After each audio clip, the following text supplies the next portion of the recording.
Hey everybody, this is Luis Ramos, your Thera-Coach, and I'm so happy to be here with you today. I've been working remotely for the past couple of weeks, being that we are in the situation in which we are in. But I'm so happy that on this Monday morning, a little rainy outside, a little cool, but we're getting ready to transition over into May and some hotter weather. But in the meantime, here we are trying to do what is right and just enjoy ourselves, even though that we may be stuck inside, but maybe we're not necessarily stuck. Maybe we are just inside and we can make the best of it by enjoying the people around us, but also making ourselves be people that can be enjoyed. I know that sometimes when we are in close proximity, people can get on each other's nerves. On the other hand, we need to look at fostering better relationships and getting along better because we are a little bit closer in proximity. So just wanted to focus a little bit on this poem that I have had for several years. I've used it in other situations. It's been very helpful to me. And it's called Desiderata. I don't know if I'm pronouncing that correctly, but in Latin it means things desired. And there's a number of people that are claimed to have written it. But the version I have, it was written by Max Ehrmann in 1952. And it may have been used for many years before that. But it goes something like this. Go placidly amid the noise and haste, and remember what peace there may be in silence. As far as possible, without surrender, be on good terms with all persons. Speak your truth quietly and clearly, and listen to others. Even the dull and the ignorant, they too have their story. Avoid loud and aggressive persons. They are vexations to the spirit. If you compare yourself with others, you may become vain and bitter, for always there will be greater and lesser persons than yourself. Enjoy your achievements as well as your plans. Keep interested in your own career, however humble. It is a real possession in the changing fortunes of time. Exercise caution in your business affairs, for the world is full of trickery. But let this not blind you to what virtue there is. Many persons strive for high ideals, and everywhere life is full of heroism. Be yourself, especially do not feign affection, neither be cynical about love. For in the face of all aridity and disenchantment, it is as perennial as the grass. Take kindly the counsel of the years, gracefully surrendering the things of youth. Nurture strength of spirit to shield you in sudden misfortune, but do not distress yourself with dark imaginings. Many fears are born of fatigue and loneliness. Beyond the wholesome discipline, be gentle with yourself. You are a child of the universe, no less than the trees and the stars. You have a right to be here, and whether or not it is clear to you, no doubt the universe is unfolding as it should. Therefore, be at peace with God, whatever you conceive him to be. And whatever your labors and aspirations, in the noisy confusion of life, keep peace with your soul. With all its sham, drudgery, and broken dreams, it is still a beautiful world. Be cheerful. Strive to be happy. Now that's quite a bit there. But what I want to focus on for the next little while is the fact that you are a child of the universe. Now we're going to go back into origins, and we could spend all day just talking about that. Some scientists will say we've been here for 4.5 billion years, or the Earth has, the universe, and we came however many millions of years ago. Other people will say no, God is the creator. He made us however many thousands of years ago. I'm not going to get into all that. I want to get into the fact that you are here.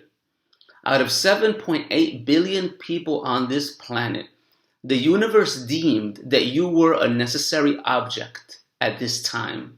The fact that you take up space, that you take up time, that there is a chunk of this world in your possession, but also that you possess all infinite variety inside of you, says something about the fact that you are valuable. You are a child of the universe. You belong here, like I belong here, and like the billions of other people belong here. Now, of course, Not everyone will cherish life like you cherish life or how I might cherish life.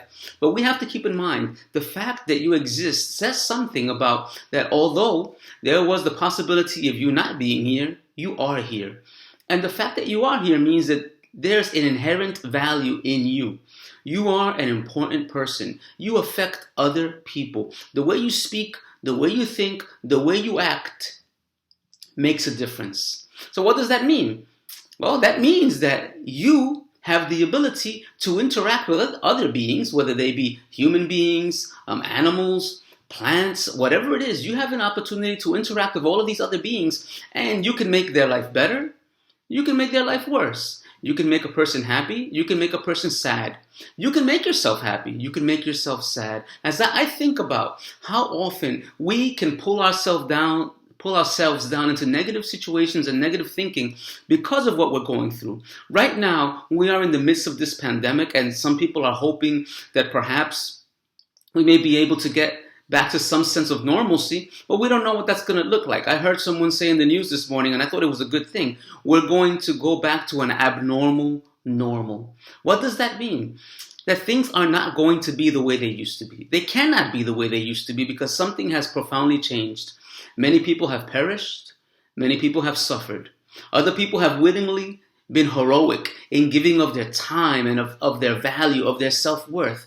They have given it to strangers, people they had no contact with before. They have allowed them to become part of their life.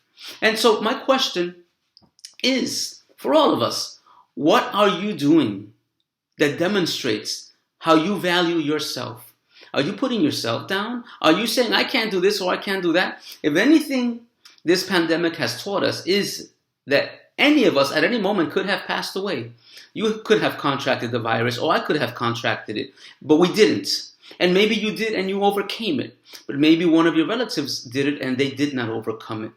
This means for us that we have been given ability and maybe a second chance, a third chance, a fourth chance, a fifth chance. I don't know how many chances to maybe make something different of our lives, to demonstrate how valuable we are in helping somebody else. The essence or part of the essence of our value is that we think outside of ourselves, that we are able to bless somebody with a good word, with a hug, maybe with a smile. And what we're doing now with physical distancing, maybe we'll just do a wave. But just the acknowledgement that other people are here and that we are worthy of each other's company. The worst thing that we can do is, although we may be physically isolated, is to also socially isolate ourselves. That's so easy to do. It's so easy to stay in bed and pull the covers over your head and say, oh my God, I have no reason to live. I don't want to be doing anything anymore. The world is ending. But the world is not ending. The world continues. And you are a vital part of this universe. Again, as I said before, you are a child of the universe. You were made.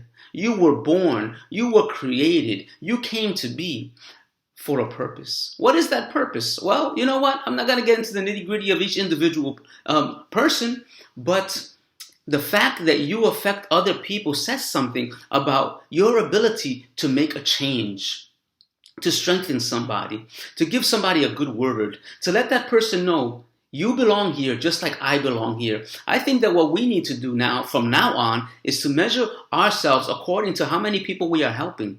And perhaps I can help somebody with a word here today, and you can help somebody with a word tomorrow or some other day. You can help somebody by just being available to them. Maybe you're not able to leave your home, but you're able to make a phone call.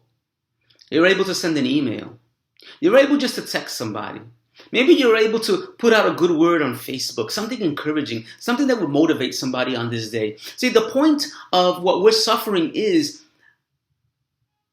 that we understand that we are all in all of this together. As someone said very smartly, no man is an island, and it has been proven. What we do affects all the people around us. And someone else said, and I thought this was really good, don't look down on anybody unless you're helping them up.